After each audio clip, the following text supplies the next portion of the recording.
Rockford City Council could soon take another step in furthering transparency between police and the community. Last night during a committee meeting, Aldermen approved creating a Civilian Oversight Board. Alexis Carpella spoke with city officials to learn more about it.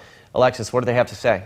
Well, Eric and Hannah, aldermen tell me it's another way for citizens to make sure their voices are heard while filing a complaint toward the police department.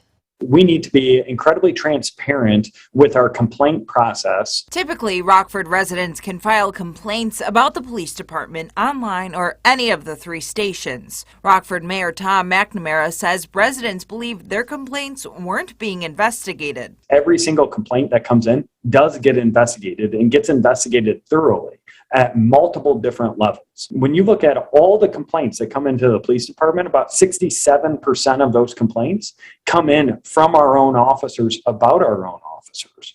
And so they do a really good job of monitoring themselves. The Civilian Oversight Board will now further that investigation.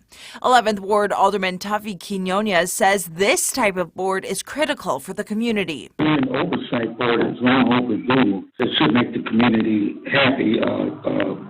Being the board is made up of the city of Rockford, the percentage of the minority population. 7 members would sit on the board. City officials say those applying will have to have plenty of time and energy. The oversight board will only be as good as the individual 7 members. It's a progressive and proactive thing for the city to do to build trust in the police department. We will do an open application process. We'll have probably a month or 2 for citizens to get their applications in. A big piece of this board will be who's on it. We want to make sure that the board's reflective of our community.